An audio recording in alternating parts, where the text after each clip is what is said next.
Please subscribe Tito Manny Vlog.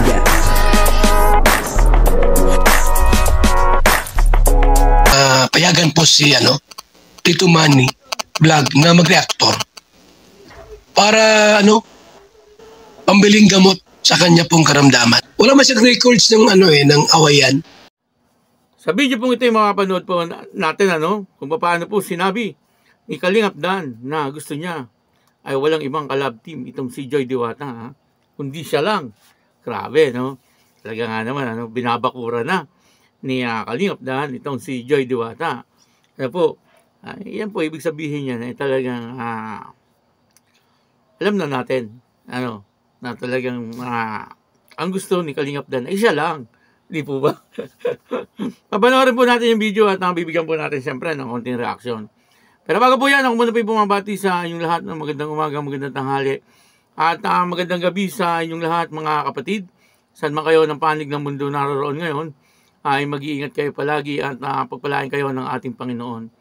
Maraming salamat din po sa patuloy na tumatangkilik sa aking YouTube channel at nanonood sa aking video reaction. Patuloy po natin suportahan sila Kuya Bal Santos Matubang, Kalingap Rob, at Ate Edna Vlog, ganun din po si Ma'am Jack Tapia at yung mga kasamahan ko sa Karepa at yung mga Kalingap partner na charity vloggers. Pakisama na din po si Sagap TV, Rosebus Official at Jebrad, At yun na, dito po sa video ito yung mapapanood po natin, na gusto ni Kalingap Dan ay wala nang iba kundi siya lang. Grabe yun, Ang kabubuan po ng video ito ay mapapanood po natin sa YouTube channel ni Kalingap Dan at ni Kalingap Rob. Ito po yung video. Bayad ka daw po bang in-upteam sa iba si Lord? Bawal na po yun. Hindi na po pwede. Bakit ba pag ika'y nakikita, puso ko ay tumakaba? Pag nasilayan ko ang iyong ganda, puso ko ay nababalisan. Kapag ika'y katabi, ako'y di mapakali.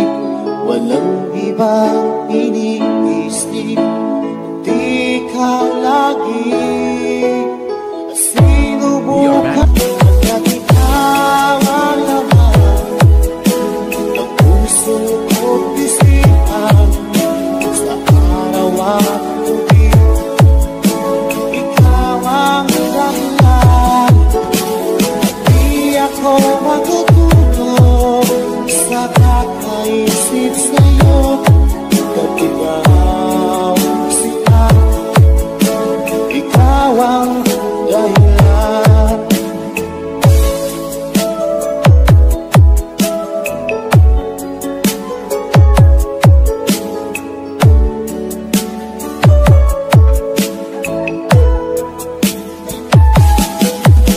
Paano ko kaya masasabi sa'yo na ikaw ang piling ko, puso ko?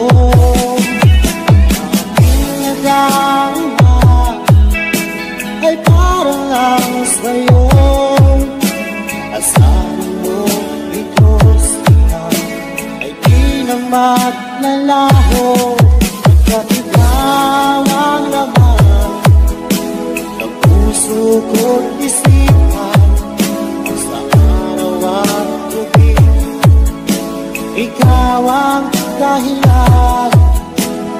Di ako matutulog sa kakaisip sa'yo. Kung ikaw sinta, ikaw ang dahilan.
ako makatulong sa kakaisip sa'yo.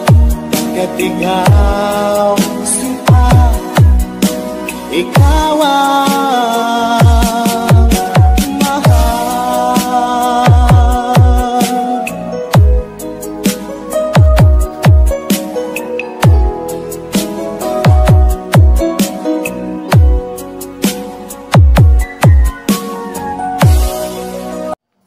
Yan po, no, maliwanag, no? Sa video po ay napanood po natin, ano, na sinabi ni Kalingap Dan na hindi po siya papayag na magkaroon ng ibang collab team itong si Joy Diwata, ano? At ang gusto po niya ay siya lang talaga, ha? Talagang binabakura na ni ni Kalingap Dan itong si Joy Diwata. Ito to naman po yun, ano? Bakit naman po siya papayag na may mga collab team pa si Joy Diwata, naandyan naman po siya. Ano na talagang sa tingin ko ay totoong nagmamahal kay Joy Diwata, ano, at maganda yung kanyang intensyon kay Joy Diwata, ano. Ang katotohanan nga po niyan ay pinakilala na si Joy Diwata doon po sa kanyang pamilya, no, upang siyempre malaman din ni Joy Diwata na maganda yung intensyon ni Kalingap Dan sa kanya. Di po ba kapag ang isang babae ay pinakilala na sa pamilya, ay talagang ibig sabihin ay maganda yung intention niya, kasi sinama na po sa bahay at pinakilala sa ama, sa mga tita, ano, kasi yung mama niya wala nasa Manila, ano po. Doon po ibig sabihin ay talagang ang gusto ni Kalingap Dan ay may pakilala sa pamilya upang sa ganun ay malaman ng kapamilya niya kung anong klase ang pagkatao ni Joy Diwata, ano. At dito nakita naman po natin doon po sa live minsan ni Kuya Brooks, ano, na sinabi po nung kanyang mga tita na napakabait daw po ni Joy Diwata, at isa pa napaka-smart, ano po, at tahimik lang, at very professional ang kanyang mga galaw, ano, kumbaga formal na formal, ano. At isa pa kay Joy Diwata, ano, napapansin ko, kapag siya po ay binabas, hindi po siya sumasagot, ano. Ang sagot niya po ay maganda pa rin. Hindi po ba? Napapansin niyo po ba yung mga ganon?